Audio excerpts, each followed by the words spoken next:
que alguien me invite a hablar de algo de lo que llevo intentando convencer con un fracaso absoluto durante unos 20 y tantos años, ¿no? Entonces, ya estoy en el fracaso. Si alguien de aquí se va con alguna idea, pues me quedaré súper satisfecho. Bueno, aparte de que me guste la evolución, dirijo un grupo de investigación y es simplemente como una idea de presentación que la gente que hay aquí son psicólogos, psiquiatras, ingenieros, físicos, gente que hace análisis de señal para temas de imagen, luego gente que trabaja en modelos animales, genetistas y gente que, o sea, gente diversa.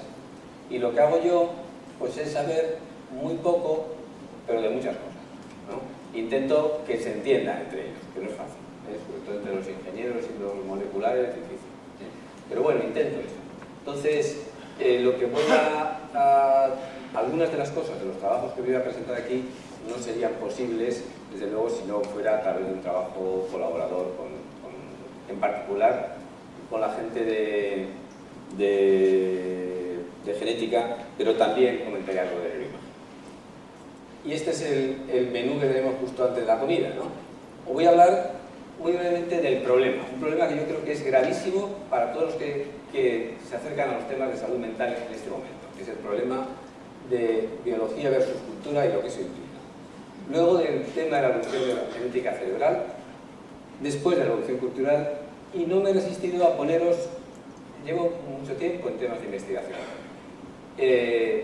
y hace muy poco tiempo, solamente en Navidades, tuvimos un hallazgo que es el hallazgo que más me ha impresionado desde que estoy en investigación. Y entonces, aunque lo hemos intentado patentar y no se puede todo patentar y tal, por lo tanto lo voy a divulgar. No lo hemos publicado y entonces tiene que ver algo con la verdad, aunque no mucho, pero pues, estoy tan emocionado con eso que os lo voy a contar, ¿vale? O sea, que terminaremos con eso. Bueno, es evidente que dentro de las formas de entender a la mente humana y también a la patología, o a la psicopatología, ha habido que se han decantado por entenderlo de una forma psicológica o social y por entenderlo de una forma biológica. Y esto ha sido desde los inicios de la psicología y de la psiquiatría. En realidad, este debate, ese gran debate que nace desde ya el siglo XIX, no solo no se ha resuelto, sino que estamos cada vez peor. Y para poner un ejemplo, aquí tenéis dos ejemplos. Tenemos dos sociedades. Yo, como soy viejo, veréis que voy a ser en muchas cosas políticamente incorrecto y voy a decirlo todo no me contengo. Entonces, yo soy charlador ambulante en muchos mundos, tanto en la AIN como en la otra sociedad. Y también el otro, evidentemente, si uno lee, por ejemplo, el último libro que ha sacado, el último número de la revista de la AIN, es toda una especie de proclama antifármaco. Toda. Yo estuve el otro día en el programa del CIBER, de esquizofrenia, en todos los grupos del CIBER. En toda la reunión, todo el día, no se mencionó ni una sola vez la palabra psicosocial. Todo eran efectos antiinflamatorios, efectos de tal, el cerebro, la imagen, no sé qué. Estamos en dos mundos completamente distintos. Algunos tenemos la suerte o la desgracia de estar en los dos y que nos den bofetadas en los dos. Pero ya está bien. ¿Cuándo llegaremos a poder intentar integrar esto? Necesitamos integrar esto. La verdad es que yo llevo dándole vueltas a eso e intentándolo bastante tiempo, desde luego también igual que como en lo otro, fracasando. Pero esto me llevó, y perdonad la propaganda, pero el editor me ha dicho que intente darle un poco más de publicidad porque no se vende, ¿no? Entonces, me llevó hace 2 años a publicar un libro que lo único que pretendía es ver cómo podemos integrar los tratamientos farmacológicos con los tratamientos psicoterapéuticos. Está dirigido a residentes, tanto PIRES como MIRES, y a quien quiera tener una visión integral, ¿no? Dentro de esto, lo de las cosas que yo proponía en este librito, pues hay perdón, algo, perdón, ya lo veo. Es que esto de...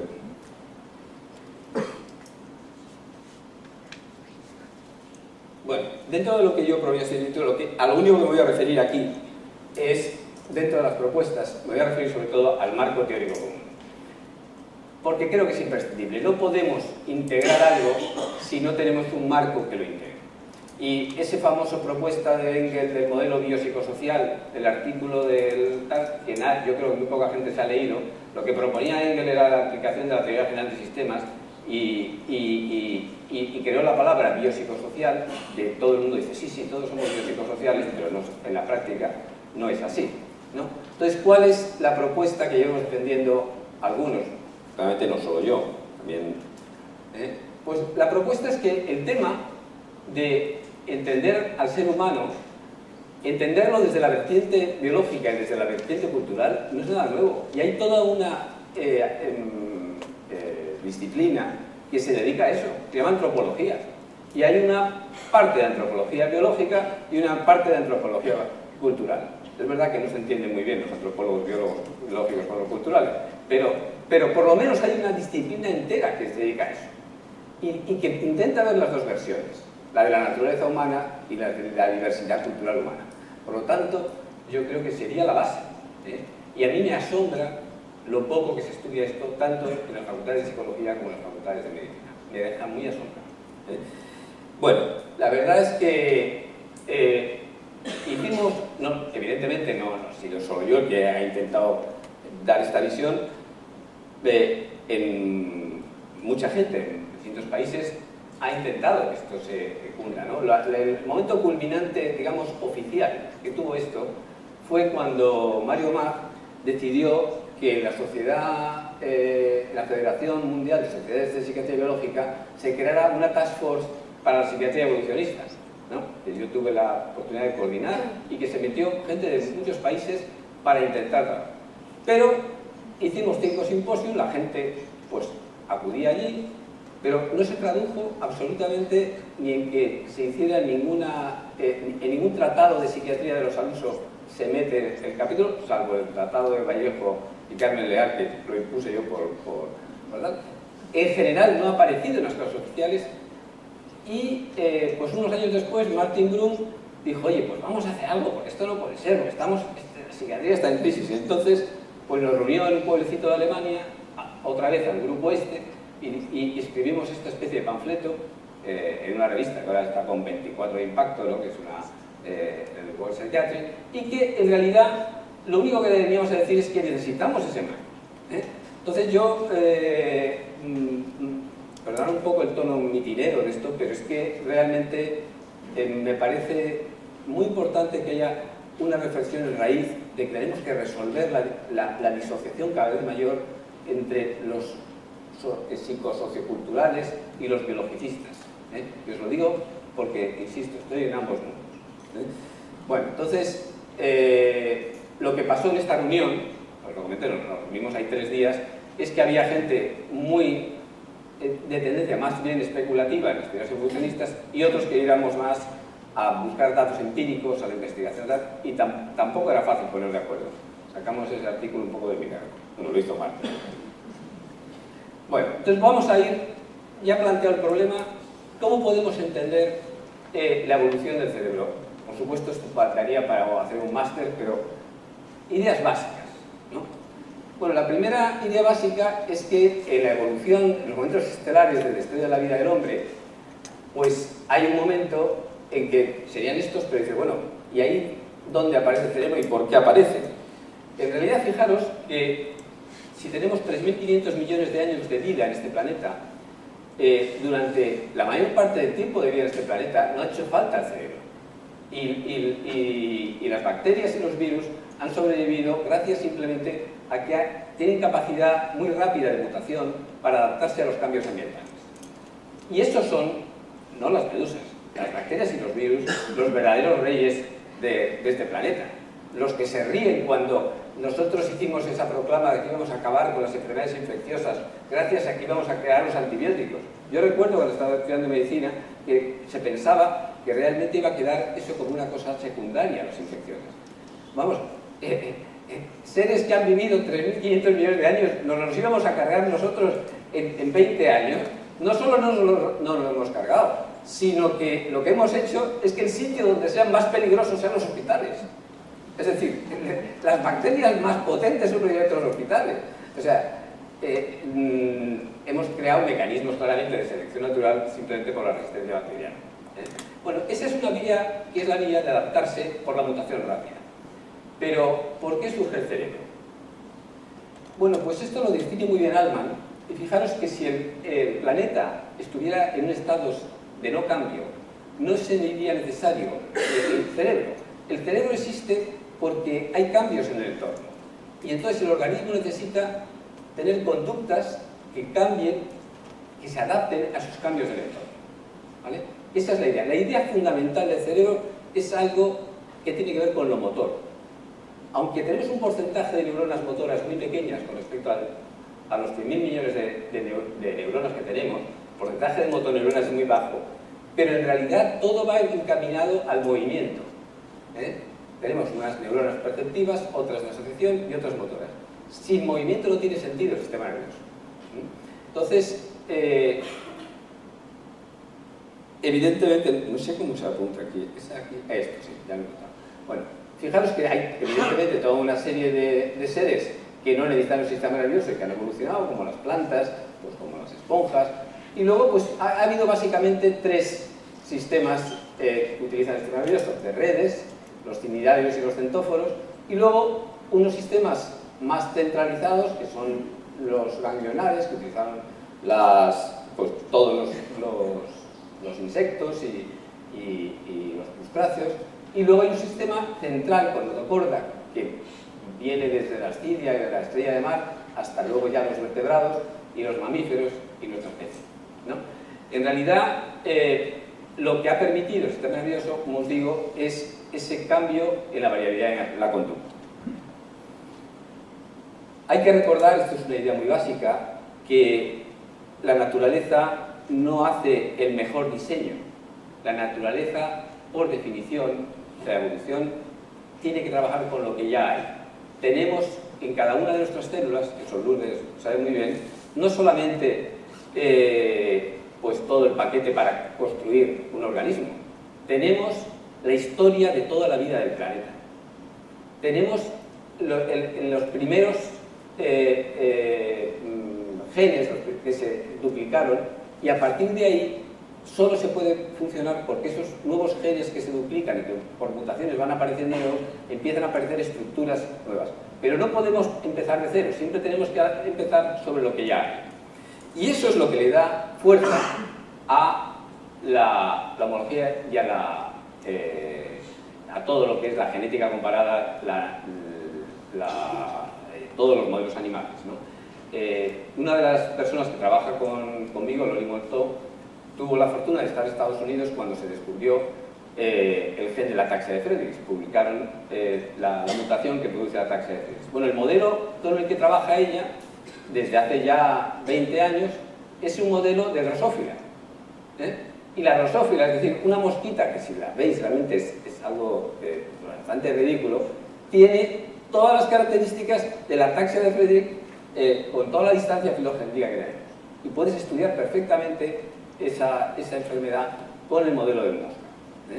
Con esto lo que quiero decir es que evidentemente eso no pasa con otras enfermedades, pero con algunas sí. Y tenemos claramente una posibilidad o sea, no podemos obviar esto. Esto es una cuestión fundamental para toda la investigación biológica. Pero, ¿qué es lo que es importante aquí desde el punto de vista de la conducta? Y esto voy a recalcarlo luego porque antes de entrar luego en lo políticamente incorrecto, quiero tener un poco de prevenir, ¿no? Fijaros, la clave digamos, de la variabilidad, cuando ya tenemos sistema nervioso y por lo tanto posibilidades de cambios motores, la clave está en que tenemos, por ejemplo, en este caso, una mosca que tiene dos tipos de gen, dos variantes. Una de ellas le provoca un aumento de buscar comidas en territorio nuevo, o sea, que vuela más lejos. Y tener la otra variante le hace quedarse en un territorio habitual. ¿Qué es lo mejor? Pues depende de si hay mucha comida o poca. Es decir, cuando hay poca, pues es mejor que haya más moscas de esta variante para que salgan más lejos. Cuando hay muchas, pues es mejor estas porque ahorran energía. ¿Qué es lo mejor en general? La variabilidad genética. El que haya una cantidad de acervo genético suficiente para que haya más variabilidad de posibilidades de respuesta de conducta. Y esto lo digo para cuando luego hablemos de los cambios en la especie humana, que se suele asociar, y esto ha sido para mí una de las cosas por las que yo he tenido verdaderas discusiones porque mencionas la palabra evolucionismo o darwinismo y la gente piensa en los nazis o piensa Precisamente los nazis no tenían ni idea de darwinismo, lo que leyeron fue a Herbert Spencer, que el mismo Darwin dijo que no tenía nada que ver con su teoría. Buscaban la raza pura. Eso es lo contrario de lo que se debe buscar en biología.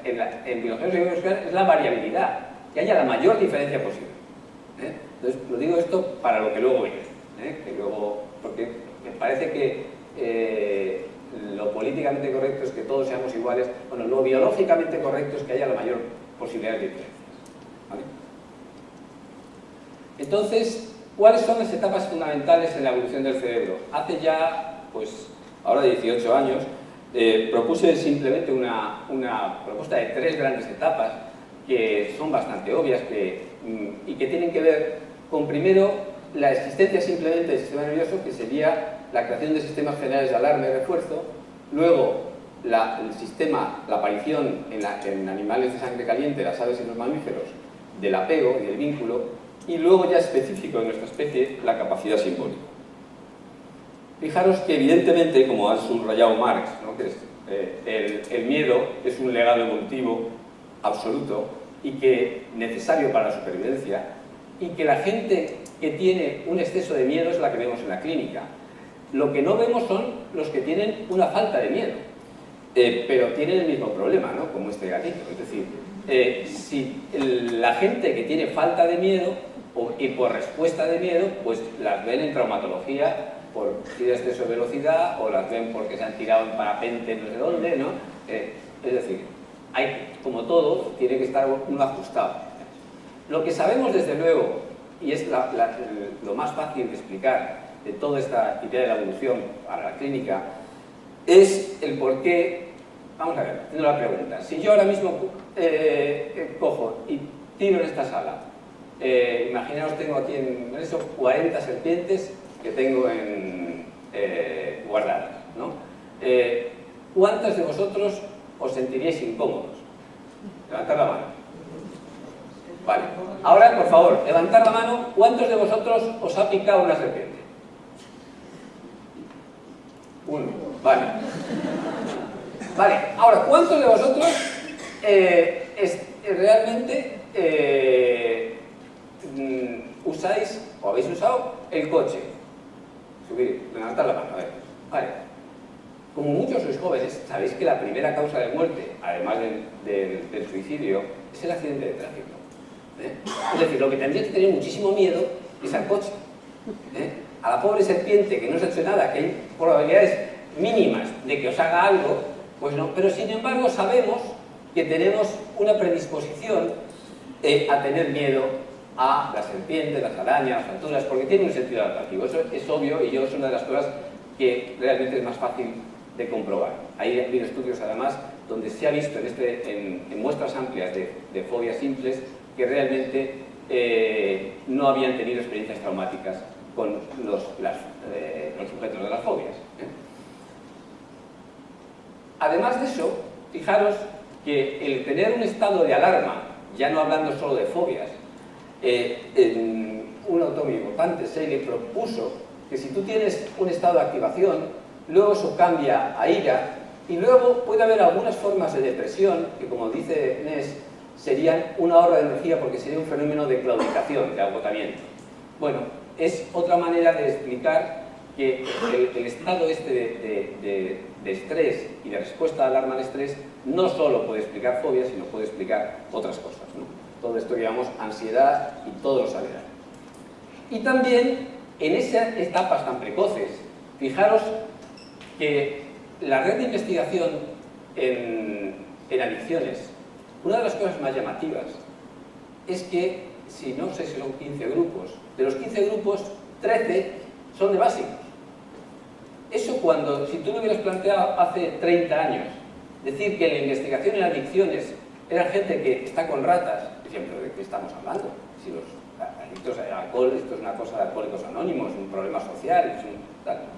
¿Qué ha pasado? Pues lo que ha pasado es que tenemos modelos buenísimos de adicciones, porque los sistemas de refuerzo son exactamente iguales, y entonces podemos crear moscas cocainómanas, ratones, tal. Podemos crearlos artificialmente, ojo, porque ellos no lo son, no tienen esa adicción en la naturaleza, en estado, digamos, salvaje. Los creamos en el laboratorio porque tienen los sistemas ya precondicionados. Son vulnerables a eso, pero necesitan el entorno para crear la adicción. Bueno, lo que quiero decir es que tendríamos esas dos vulnerabilidades básicas en este primer nivel. En el segundo nivel estaría lo que aparece hace 200 millones de años, que es la sangre caliente. La sangre caliente en las aves y en los mamíferos va asociada a la aparición de unas hormonas, que es la oxitocina, la vasopresina, la aparición en el sueño de la fase REM, a una serie de cambios muy interesantes. Y tiene relación con lo que yo creo y siempre he defendido, que es, para mi opinión, el psicólogo psiquiatra más importante que ha tenido el siglo XX, que es Bowlby. Bowlby creó la teoría del apego, y la teoría del apego no solamente yo creo que es de las que va a persistir y persistirá, sino de las que tiene una importancia fundamental para entender muchísimas cosas en la psicopatología y en la clínica. Tiene además toda una posibilidad de investigación en modelo animal y es uno de los temas, para mi opinión, más importantes, ¿no? Esto se trabajó también con los estímulos de los tiros de vínculo de Ainsworth y con las teorías de Barlow de modelos de animales, ¿no? Fijaros que si nos vamos al vínculo, y esto podría ser muy largo, pero lo voy a intentar sintetizar, en realidad podríamos tener un tipo de patologías que serían por falta de capacidad de vínculo, ¿no? El ejemplo típico sería el autismo o la personalidad esquizoide. Otros por exceso o necesidad de vínculo, la trastorno de personalidad límite o la personalidad dependiente. Y otro por una pérdida de ese vínculo, que puede ser unas formas de depresión, por ejemplo. Habría otras muchas cosas. Fijaros que hay quien entiende que toda la psicopatología la puedes explicar a través de los sistemas de vínculo de interrelación personal. Y es defendible, porque es cierto que los seres humanos somos especialmente animales de vínculo. Entonces yo creo que tiene todo un sentido. Igual que Seidel intentaba entender casi todos los trastornos a través de su síndrome general de adaptación, que sería, dice los hombres, demasiado básico, pero considerar que toda la patología la puedes entender en términos de malas vinculaciones, pues por lo menos en muchos casos yo creo que puede ser cierto. Tiene sentido y tiene aplicaciones para la investigación y también para la práctica clínica. Nosotros hicimos un trabajo que nos llevó 5 años, un trabajo multicéntrico, y que de ese trabajo derivó un estudio en niños, ¿no? Fijaros que lo que hicimos fue la pregunta, solo voy a tener 2 diapositivas de esto, es cuando, no sé cuántos aquí tenéis hijos, ¿no? Pero yo tengo 2, y uno me salió muy tranquilo y el segundo me salió súper llorón, ¿no? Pero súper llorón, vamos, de protestas vecinales ya y de manifestaciones porque no paraba de llorar, ¿no?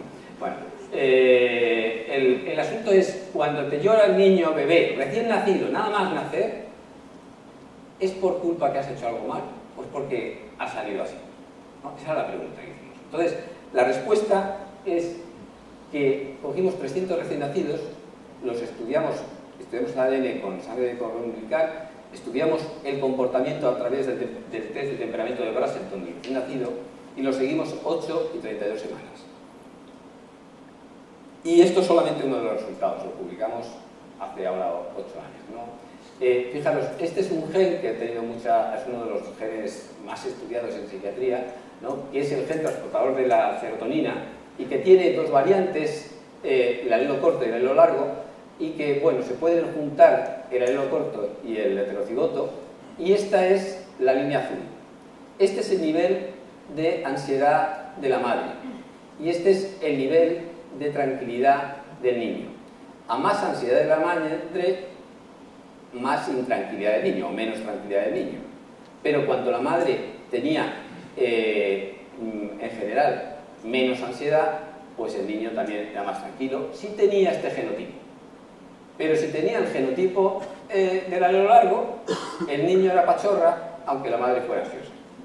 Bueno, esto es lo que nos salió. La ventaja de esto, con respecto a los trabajos en adultos, es que estamos hablando en una etapa donde el ambiente ha influido todavía muy poco. El ambiente es la madre.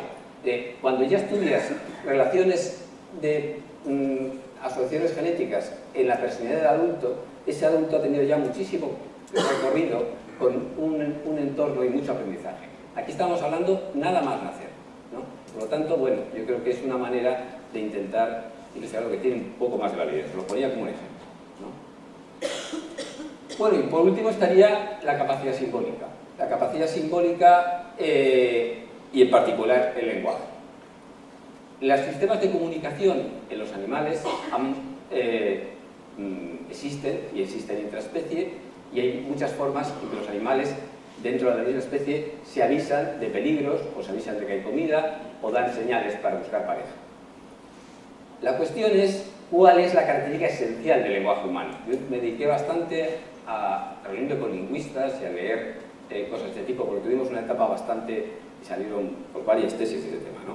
Bueno, la característica esencial del lenguaje humano, que diferencia del resto de los animales, es lo que llaman los lingüistas capacidad recursiva, que quiere decir exactamente que tú puedes tener sonidos que si los combinas de distinta forma te dan infinitos significados.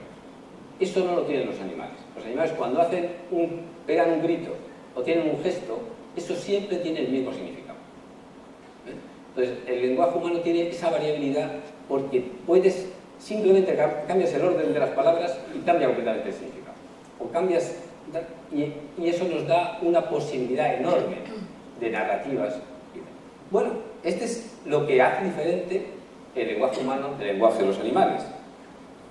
¿Cómo surge el lenguaje humano? No voy a entrar aquí en tal, pero en general hay dos grandes posturas. Los gradualistas, que dicen que surgió de una forma progresiva a través desde los gestos de los primates y de nuestros primos, los chimpancés, hasta ir transformándose en la parte del habla, y a los que dicen que hay la teoría del Big Bang, que de repente hubo una mutación y el ser humano empezó a hablar. Bueno, hay hipótesis y datos a favor de una cosa y de otra. El caso es que tenemos aquí dos primates, ¿no? Y de esos dos primates, solo uno puede hablar de lo que está viendo. Y por lo tanto, solo uno puede tener trastornos del habla. Lo bueno de no tener habla es que no puedes tener trastorno del habla. Es lo mismo que cuando no tienes personalidad, pues no puedes tener trastorno de personalidad. Es decir, alguna ventaja de tener, ¿no? Bueno, entonces, ¿y cuáles son los trastornos del habla? Bueno, fijaros que volvemos aquí, y esto es muy importante. En realidad, existe en este momento una moda creciente de interés en intentar entender que toda la psicopatología se puede construir con lo que llamamos narrativas o el constructivismo. Y esa idea de que en realidad te puedes olvidar de la biología, te puedes olvidar de la naturaleza, no es una idea nueva. Eso, grandes filósofos han defendido eso. Pero ahora hay una corriente muy importante con sus ideas que dice: lo que importa es la narrativa, lo que importa es el discurso. Da igual esto de los neurotransmisores, da igual lo que esté en el cerebro. Bueno, a mí me parece que se equivocan. Yo creo que el ser humano tiene naturaleza, que la naturaleza es importante y que el lenguaje aparece sobre esas otras estructuras que estábamos haciendo. No es lo único. Pero bien, el hecho es que habría algunas alteraciones que serían específicas del lenguaje, obviamente, como serían estas, ¿no? En particular, nosotros hemos trabajado, también hemos hecho estudios de trastornos del lenguaje en la infancia, pero sobre todo en el tema de la psicosis. El autor que más ha defendido el tema del lenguaje como algo fundamental para explicar la psicosis ha sido Tim Crowe, que en un artículo muy famoso defendió la idea de que la psicosis es en realidad el precio que pagamos los humanos por tener lenguaje. Y bueno, sería, luego os comentaré un poco más. Las hipótesis de Crowe tiene tiene, ¿no?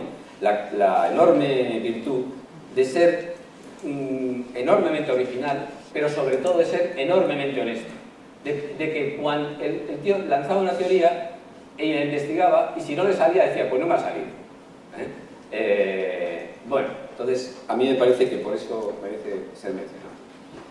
Se ha mencionado hoy aquí las diferencias entre cerebros de otros primates, en particular el chimpancé. Lo único que quiero recordar aquí es que las áreas relacionadas con el lenguaje hay unas equivalencias en los chimpancés, pero que se dedican a los movimientos de las manos. Es decir, esas áreas de Broca en el cerebro humano se dedican al movimiento de la mano y en el ser humano se dedican al movimiento de la laringe. Bueno, esto ya lo sabemos. Lo que era importante era saber si realmente esa característica específicamente humana tenía que ver con las diferencias en genética. Y en el 2001 se anunció bombo y platillo que se había descubierto el genoma secuenciado, el genoma humano. Lo que no se anunció tanto y fue tan importante, o yo creo como ello, fue que en el 2005 se secuenció el genoma del chimpancé. Y a partir de ahí empezamos a conocer claramente cuáles son los genes que nos diferencian de nuestros primos hermanos. Y fijaros que esto para mí tiene una trascendencia total, porque es la idea de decir, vale, si era solamente entre un 1,5%, pero ese 1,5% ¿de qué? Todos estamos muy contentos con nuestro cerebro y creíamos que los genes de selección positiva en el ser humano iban a ser genes que se expresaban en el cerebro. Pues chasco. La mayoría de los genes de selección positiva de diferencia del ser humano y el chimpancé no se expresan en el cerebro. Se expresan en el sistema inmunitario, en el metabolismo, etc. Muchos que se expresaban en el cerebro han sido por selección negativa. Hemos perdido genes que se expresan para el sistema olfativo. Es decir, pero hay unos pocos genes muy importantes que sí han sido sometidos a selección positiva y se expresan en el cerebro. ¿Cuáles? Pues estos son los tres reyes del mambo. El ASPM, que tiene que ver con la microcefalia y con el crecimiento cerebral, el ADU1, que tiene que ver con el neurodesarrollo, y el FOSP2, que tiene que ver con el lenguaje. Como vamos mal de tiempo, voy a ir muy rápido intentando explicar esto. Nosotros hemos sido el primer grupo que ha publicado trabajos de investigación en esquizofrenia con estudios en todos estos genes, en polimorfismos en cada uno de estos genes. Pero voy a contaros solamente el tema de la historia del FOSP2 de forma rápida porque perdón, pero es que como vamos mal de tiempo y yo soy un poco inglés en eso, Bueno, la historia del FOSP2 empieza con el descubrimiento en Inglaterra de una familia que tenía una afección del habla que cualquier genetista que ve este cuadro pues le da un orgasmo porque sabe que aquí hay algo genético, está claro, ¿no? Tardaron 11 años en encontrar esa mutación, pero la encontraron en un gen, el cromosoma 7, y esa mutación afectaba solo a los miembros que tenían al trastorno de Down. Y por primera vez una mutación estaba relacionada con un trastorno de Down. Vale, evidentemente esto llegó enseguida. Bueno, este es un trabajo, igual que Lourdes decía antes que había un trabajo que lleva siempre en la cartera, yo también lo llevo siempre. Y no lo puedo evitar comentar porque es que me parece de una elegancia brutal. Lo que hicieron los de Max Planck fue coger la mutación del FOSP2 humana y introducirla en el ratón. Y entonces podían haber sido entonces no viables los ratones, porque nunca sabes, es un gen regulador, pues no, son viables. Con lo cual tienen toda una gama de ratones FOSP2 humanizados. Y esos ratones FOSP2 humanizados, ¿qué les pasa? Pues les pasa que tienen diferencias en la emisión de ultrasonidos cuando nacen, que tienen cambios en la conducta exploratoria, cambios en los niveles de dopamina y cambios en las estructuras de los órganos basales. Es decir, que los ratones no hablan, pero han tenido claros cambios en su comportamiento al haberles introducido esa variante humana del FOSP2. ¿Vale? Yo creo que es un trabajo muy, muy interesante, ¿no? Las otras cosas que también sabemos es que ese gen ha sido muy parecido a lo largo de millones de años y que justo cuando se supone que aparece el Homo sapiens hace 200.000 años, tiene dos mutaciones, ¿no? Y entonces, claro, esto dices, hombre, pues estamos hablando del lenguaje, estamos hablando del Homo sapiens, estamos hablando de tal, pues es el gen, bueno, por supuesto que no es el gen del origen del Homo sapiens, pero es un gen que cobra mucha más importancia todavía. nosotros publicamos, como os decía, la primera que nos salió positivo de asociación de este gen, de variantes de este gen con la esquizofrenia. Y estudiamos también, empezamos a estudiarlo en tejidos post-mortem gracias a los bancos de cerebros de Cibersans y de la Fundación Stanley. Y encontramos cambios en la expresión, también estudiando en primates. Y el último trabajo que estamos haciendo, como no somos la Max Planck y no podemos hacer estas cosas tan brutales que hacen en otros sitios, pues ¿qué hacemos nosotros? Pues intentamos aprovecharnos de la multidisciplinaridad. Entonces, investigamos el gen en expresión cerebral, en expresión en sangre, vemos ese gen también, esas variantes de ese gen, cómo afectan a la neuroimagen en corteza cerebral. Y este trabajo que acabamos de enviar para publicar, que todavía no nos han contestado, pues muestra que los cambios en la expresión de una variante de este gen son coherentes, los cambios que hay a nivel post-mortem con los cambios que hay a nivel in vivo. Lo más interesante que quería resaltar aquí, que creo que se mencionó ayer, yo es que no estuve, perdonad, fue que, fijaros, la idea clave de esto era, bueno, pero ¿qué nos diferencia de los neandertales? Claro, si el Homo sapiens se suponía que tuvo ventajas, está claro, ellos no están, nosotros estamos, tenemos ventajas, el FOSP2 parece que tiene que ver con el lenguaje. La pregunta es, entonces, ¿esa mutación del FOSP2 estaba en el neandertal? Bueno, pues el grupo de Steven Pavo de tal, y sí que estaba en el neandertal. Entonces, ¿cómo se construye la historia?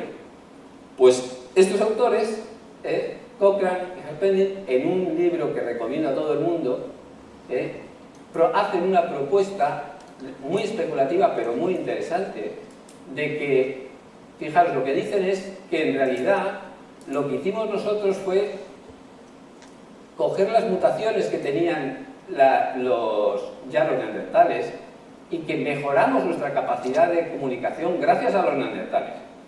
O sea que la hibridación que provocó una facilitación.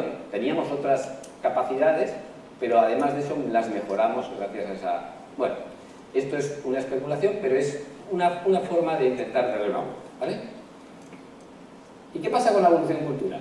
Bueno, la evolución cultural, fijaros que voy a hablar solamente, muy brevemente, de cuatro cosas. Que hay una parte que tiene que ver con la aparición de los símbolos, hace 35.000 años aproximadamente, otra con la aparición de la agricultura, otra con la revolución científico-técnica y por fin con Internet. La revolución simbólica yo creo que es, yo no sé si hay arqueólogos aquí, pero es una de las cosas más misteriosas que tiene todo el proceso de la humanidad. El por qué de repente, esta mañana hablabais de esto, ¿no? Es decir, si el Homo sapiens existe desde hace más o menos 200.000 años, ¿por qué solo hace 35.000 aparece todo el registro simbólico? Pues no tenemos ni idea, la verdad. Yo sé que hay todo tipo de teorías y cuando no se sabe, pues todas las teorías pueden tener una validez, ¿no? Tengo un buen amigo, no voy a decir su nombre, pero que sostiene firmemente que fueron los extraterrestres los que nos dieron la capacidad simbólica. Pero bueno, el hecho es que cualquier cosa puedes decir aquí, ¿eh?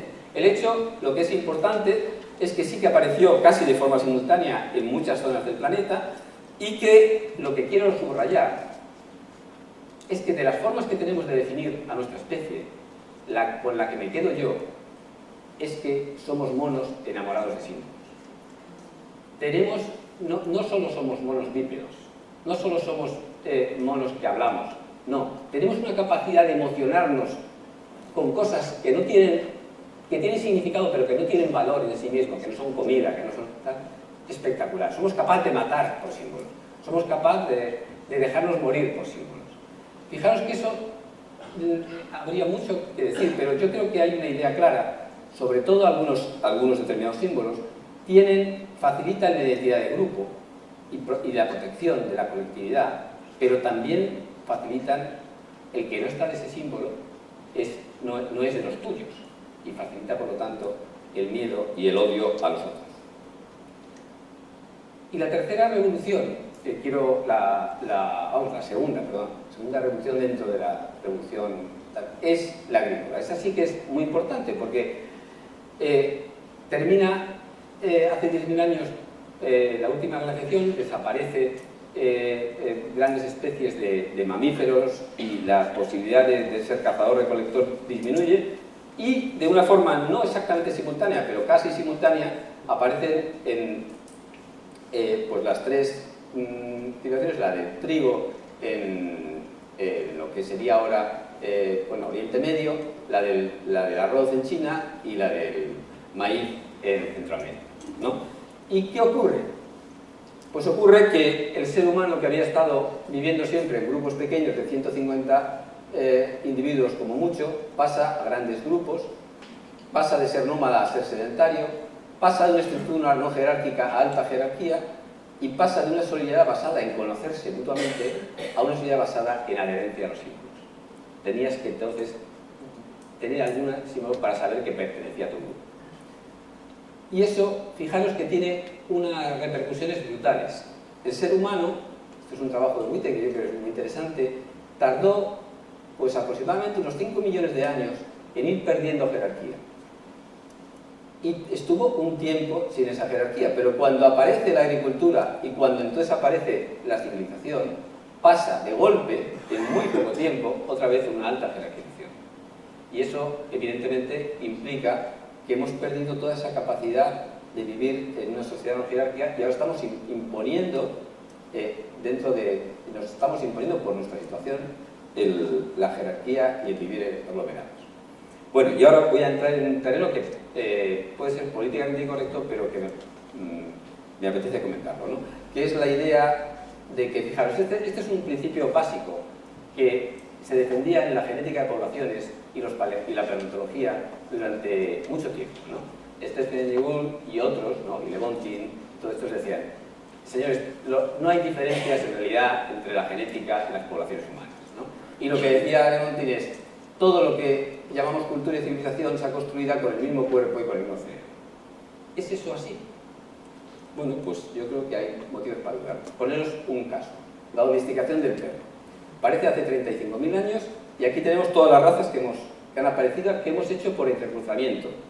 Poner dos ejemplos. Esto son la misma especie. La misma especie. Se pueden cruzar entre ellos, aunque parezca difícil, ¿eh?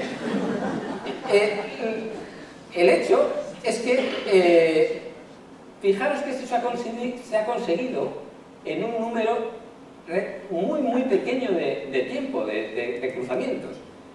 Tenemos no solamente diferencias fenotípicas en aspecto, estos son registros.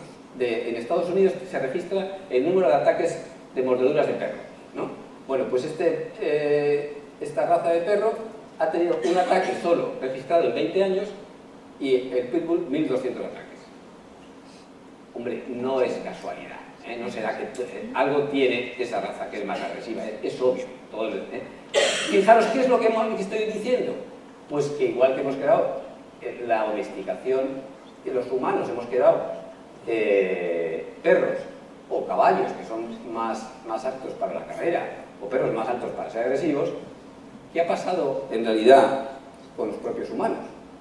Fijaros que, para poner un ejemplo, el ejemplo más extremo fue el de Dimitri Berayev, que en solo 10 generaciones cogió un zorro salvaje y consiguió un zorro doméstico. Es decir, que realmente lo que te está demostrando es que en muy poco tiempo tú puedes provocar mutaciones suficientemente significativas para cambiar el comportamiento de una especie. Vale. ¿Y eso qué tiene que ver con los humanos? Pues mirad, este es un dato fundamental. Hace 60.000 años, antes de la salida de África, la población humana se consideraba que estábamos en 250.000.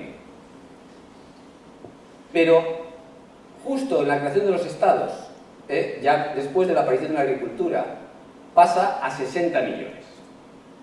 Con 250.000, el número de mutaciones se consideraba que era de mutaciones positivas, una cada 100.000 años.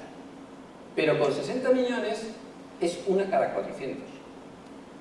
Y ahora estamos en 6.000 millones. ¿Vale?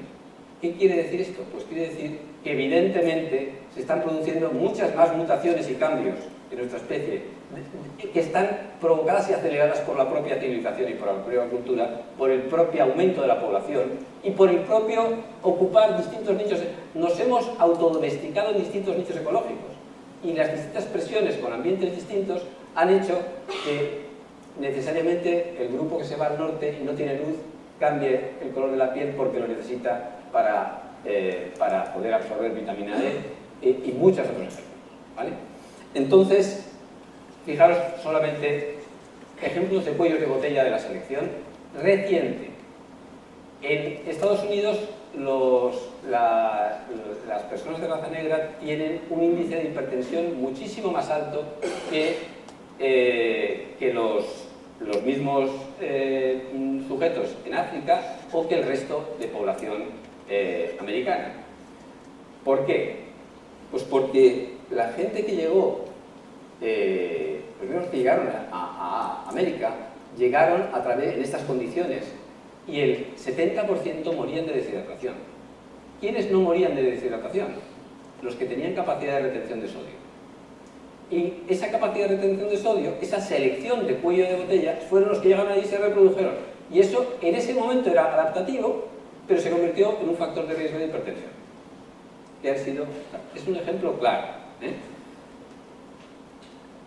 Este es otro ejemplo de comportamiento. Esta es una variante del gen de RD4 que el alelo 7 está relacionado con la búsqueda de novedades. Si miras la distribución de este alelo al nivel planetario, pues te ves que en América, esto representa toda América, el alelo 7, el de buscador de novedades, está muchísimo más representado. ¿Quién se fue a América?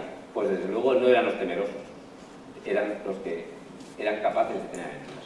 Es decir, ha habido distintas situaciones muy recientes en la historia que han provocado cuellos de botellas de selección por presión ambiental. Fijaros que, además de eso, hay cosas evidentes, y es que, digamos que el librito ahora hace 8 años de Teoría de la Evolución en Medicina, y hay 2 capítulos de este libro, que os recomiendo, que es el de las enfermedades infecciosas y el del síndrome metabólico. La obesidad es un problema que solamente se da en el ser humano y en los animales que domesticamos. No se da, y no se daba en el ser humano, o no tenemos datos de que se diera antes, se diera cuando hay un exceso de alimento. Bueno, lo mismo que se podría decir de otras enfermedades. Entonces, ¿cuáles son las psicopatologías que claramente están ligadas a la civilización? Pues, por supuesto, todo lo que tiene que ver con el exceso de alimento, con los trastornos de conducta alimentaria, la anorexia, la obesidad, son extremos del mismo patología. Los trastornos de abuso de sustancias, porque aunque tengamos un cerebro que esté predispuesto, si tú no tienes la sustancia no puedes tener abuso de sustancias. Entonces, solamente cuando ha habido una disponibilidad de la sustancia han aparecido los problemas. Y luego también han aumentado el riesgo de algunas patologías. Fijaros, este es un trabajo que publicamos a finales del año pasado, un proyecto colaborativo multicéntrico que lleva Jim Banos de incidencia en psicosis. Y fijaros que esta es Santiago de Compostela, Valencia está por aquí, y esto es Londres. Estas son las diferencias de incidencia brutales en psicosis entre un sitio y otro. Esto de que hay el 1% universal tal es un mito que hay que acabar ya. Para nada, las variaciones que hay en incidencia de psicosis a nivel poblacional son brutales. El trabajo de la OMS estaba mal hecho, punto. Eso ya se vio hace tiempo, pero ahora este trabajo lo ha demostrado claramente.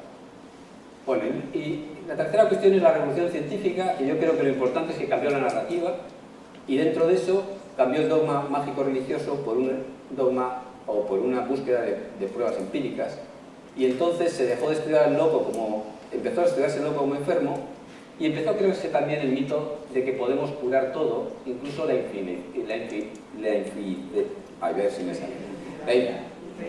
no felicidad, ¿vale? Entonces, fijaros que lo que tenemos en la consulta, ¿qué son? Gente que no es feliz, gente que dices, bueno, este a lo mejor cumple criterios, ¿no? Estamos ahí, pero le voy a decir que tiene tal. Y luego trastornos mentales graves, ¿vale?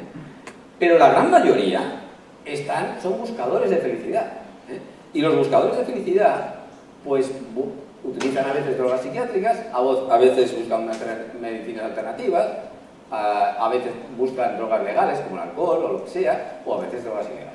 Es igual. Es decir, La gente, tenemos una masa de gente no feliz, el tema de resolver la no felicidad es un negocio, y si veis al Corte Inglés y miráis en tal, tenemos una cantidad de libros que te dicen cómo ser feliz en 3 semanas, que es espectacular, ¿no? Bueno, el hecho es que, ya quiero terminar con esto, fijaros que Internet es, bueno, quiero terminar con lo último, pero esto es solamente decir que Internet está cambiando nuestras vidas, que hay más móviles que seres humanos, hay 7.500 millones de móviles, 1.000 millones más que seres humanos, que tardamos el 80% de los humanos consultamos el móvil en la primera media hora en cuanto que nos levantábamos. Y nosotros, bueno, y que hemos vuelto en ese sentido, fijaros, hemos tenido una pérdida. Si os decía que el lenguaje humano tenía una capacidad recursiva, pues con los emoticonos se nos acabó la capacidad recursiva. Es decir, esto solo pues significa una cosa. Entonces, no, por mucho que cambien los emoticonos, estamos perdiendo el lenguaje, claro. Bueno, nosotros nos acaban de aceptar para publicación un trabajo en que era un trabajo sobre Internet en psicosis. Y el interés de este trabajo, que cuando lo presentamos también en Florencia, pues llamó la atención y tal, fue que entre el 20 y el 40% de los sujetos psicóticos decían que su recaída había tenido que ver con temas relacionados con el móvil o con Internet, con las tecnologías. 20 y 40%. No todo el mundo, desde luego, pero no despreciable. Es decir, claramente el tema de las tecnologías está creando nuevas señales de alarma. Bueno, y ya por fin, y perdonad que tal, voy a contar lo que me tiene emocionado en los últimos meses, ¿vale? ¿Qué es la psicosis? La psicosis la podemos considerar de muchas maneras, pero en mi opinión, una buena definición que comparten muchos autores es como una alteración en el procesamiento emocional de estímulos internacionales, en la salience emocional, en las señales, sobre todo interpersonales, el sujeto, no solamente porque oye cosas, sino le haces un gesto, lo interpreta mal, etc. Nosotros hicimos un trabajo con neuroimagen hace mucho tiempo, con un paradigma, que era precisamente para ver la salience emocional, y que veíamos que estos son los pacientes con esquizofrenia y estos son los sujetos normales. Teníamos una hiperactivación cuando oían palabras emocionales. Bueno, hasta aquí todo bien, y esto lo publicamos el año pasado, que esa activación disminuía después de haber hecho terapia cognitiva. Es decir, les pasamos el paradigma antes de hacer terapia cognitiva, les hacíamos la terapia cognitiva y veíamos cómo cambiaba la activación cerebral. ¿Vale? Entonces, bueno, pues una cosa más interesante, Julio, ¿por qué estás emocionado? No, no estoy emocionado por esto. Porque el problema de esto es como todo. ¿Por qué no tenemos ningún marcador biológico en psiquiatría para ningún trastorno mental? ¿Por qué? No espero que me contestéis, porque hay muchas respuestas. Pero, fijaros, una de las razones fundamentales, hay muchas, pero una de las fundamentales es porque la mayoría de los trabajos que hacemos en investigación tienen que ver con esto. Tienen que ver con la sacrosanta significación de la P. Cogemos un grupo, otro grupo control, y decimos, hay diferencias significativas. Pero fijaros qué solapamiento. Tenemos una posibilidad de clasificación muy baja. Muy baja, con eso no podemos trabajar en la clínica. ¿Vale? ¿Qué sería lo ideal? Lo ideal sería esto, que tuviéramos realmente no solo una buena P, sino un buen sistema de clasificación. Por supuesto que este problema no se nos ha ocurrido solo a nosotros, se le ha ocurrido a otra gente. ¿Y cuál es la manera de intentar resolverlo? Pues en los últimos tiempos lo que está de moda es lo que se llama los sistemas de Machine Learning y de inteligencia artificial.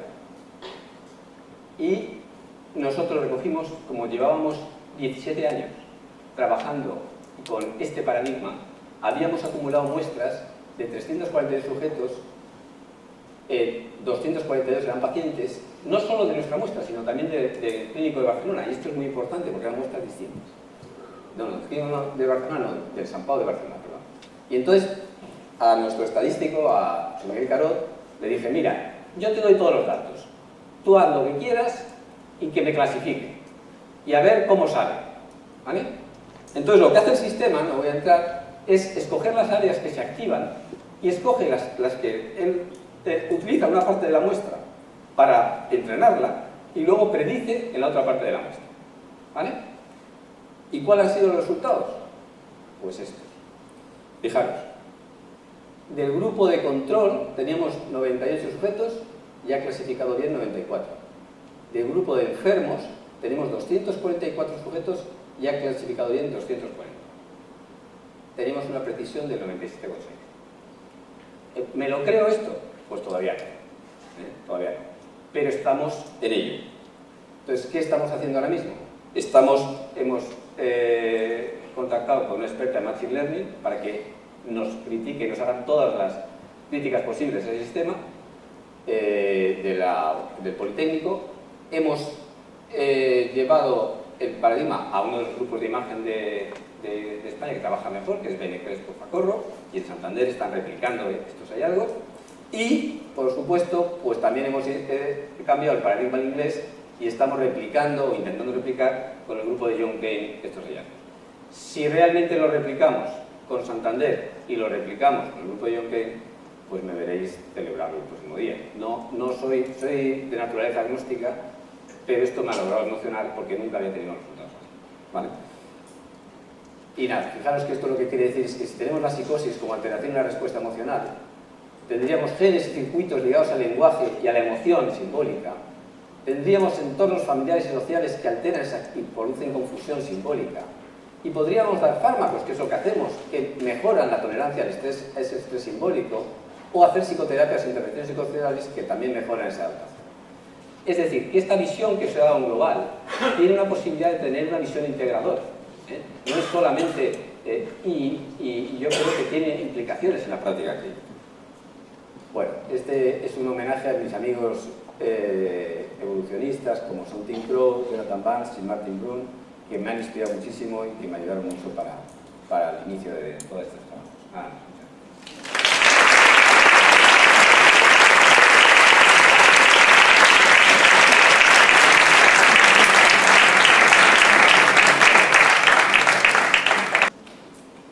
Es una pena que se haya ido ya Iñaki Pérez, porque hay un contexto muy importante que forma parte de hallazgos y alternativas. En mi caso sería la gran importancia de la transdisciplinaridad. Estoy absolutamente empeñada en ello con la gente de la SENFIC, de médicos de familia y con mi grupo de salud pública, asociaciones, porque me parece fundamental y que tiene que ser algo que esté en la escolarización, que esté en la universidad y que produzca un efecto verdaderamente de cambio enorme, porque verdaderamente ante, por ejemplo, conocimiento biológico, como nos pasaba esta mañana, tenemos un gran déficit.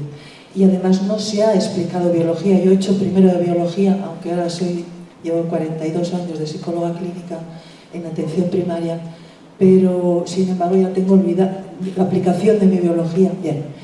Creo que es muy importante, también se hablaba antes, yo creo que otro faro, además del hospital, Pablo, es también la atención primaria. En relación concretamente con las ideas de suicidio, lo que vemos en primaria es que es enormemente abundante la generación de la idea, otra cosa es el poder hacerla. También en lo que vemos en atención primaria, en infantil, es la capacidad de las criaturas pequeñas, yo diría que genéricamente, para autoagredirse cuando hay una dificultad de descarga de una respuesta de frustración o de un estado. Lo que vemos también en primaria es que dentro de la investigación hecha, y termino aquí este recorrido ahora, es por ejemplo que los embriones y los fetos, en este caso los fetos por el grado de desarrollo infantiles, también vocalizan intraútero, no después, sino intraútero, también vocalizan más que los bebés en algunas investigaciones. Y que las criaturas se mueven hasta 10 veces más cuando las madres han tenido traumatismos psíquicos, condiciones exacerbadas durante el embarazo respecto de otras madres, lo cual es difícil en investigación porque estamos hablando de dos sujetos diferentes que no son totalmente comparables. Y esto es muy importante también en general en la construcción del conocimiento científico. Si agarramos factores unicausales, tenemos que estar asociando sistemáticamente a esa unicausalidad. Y en la complejidad yo nos pido, y tengo una gran ilusión, pero sobre todo porque veo sufrir a las personas en primaria, que no sé por qué no hay psicólogos, por qué se habla, tienen que aprender medicina, antes nos decía la compañera bióloga, por qué los médicos tienen que aprender, por supuesto, a hacer entrevistas, y los pediatras sí, pero ¿por qué tenemos un sistema con un modelo del año 84, de Alma-Ata, donde solamente es médico y enfermería, y no está todo? La sociabilización, la evolución cultural, la presión cultural, como ahora mismo decías tú, pero porque no estamos nosotros también dentro de... Llevamos 45 años, 50 años ya de formación. Entonces, en ese sentido, el poder transmitir cómo pensáis, trabajáis en términos multidisciplinares, cómo pensáis y cuál es la experiencia cara a esta necesidad, si la veis, y cómo vamos hacia la transdisciplinaridad masivamente y transversal. No sé si te he entendido bien la pregunta. Sois de los pocos que tenéis unas experiencias multidisciplinares en un mismo campo. Sí. ¿Qué os parece eso respecto de cómo estamos investigando, formándonos en la universidad, trabajando? Yo lo que he empezado diciendo es que, en mi opinión, la enfermedad más importante que tenemos en este momento en salud mental es que tenemos una dicotomía total entre un sector que apoya una especie de atención descerebrada, pero centrada en las partes psicosociales, y otro sector que apoya en la investigación cerebral y la investigación mental, pero que desconsidera la mente y lo psicosocial, ¿no? Entonces, ese es el verdadero desafío. Necesitamos integrar esas dos, y lo necesitamos integrar desde las sociedades primero, porque si ya ni en las sociedades se hablan, pues los residentes que vienen a tal, yo les intento dar una formación especial para que no se metan en ninguna secta al principio, pero fracaso sistemáticamente. Es decir, unos se van al psicoanálisis, otros se dedican a las pastillas y se acabó. Y muy pocos que busquen una visión integradora.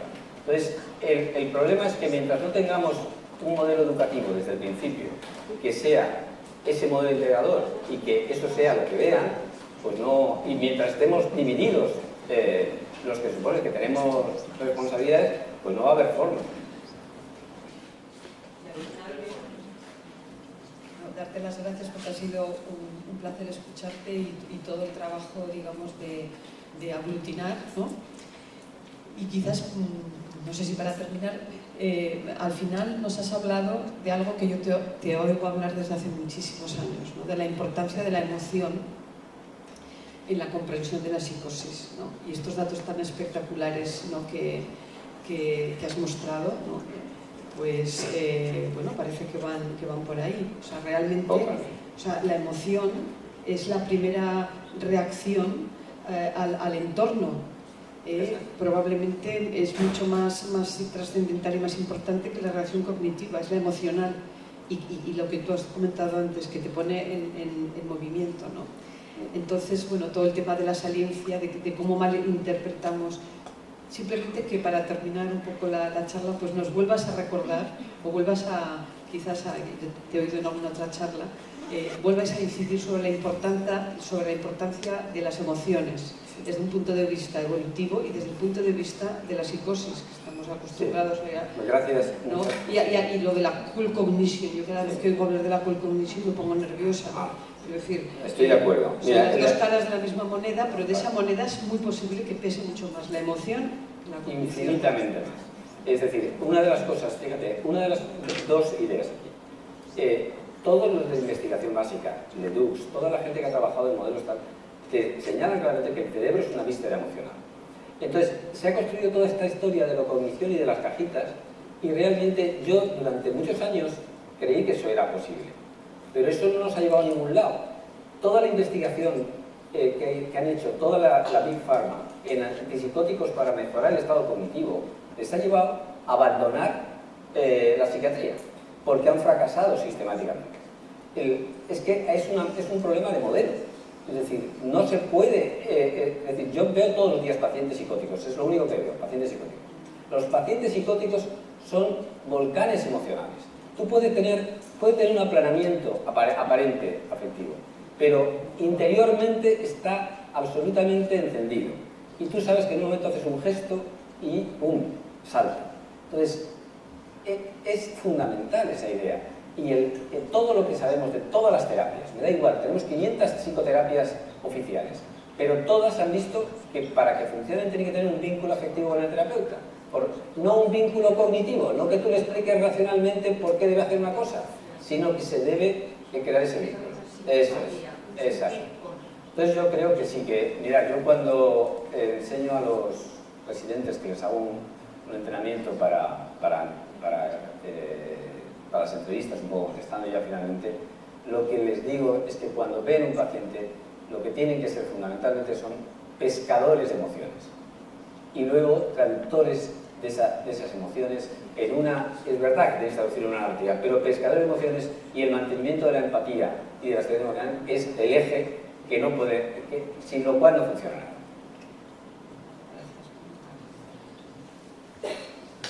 Vale.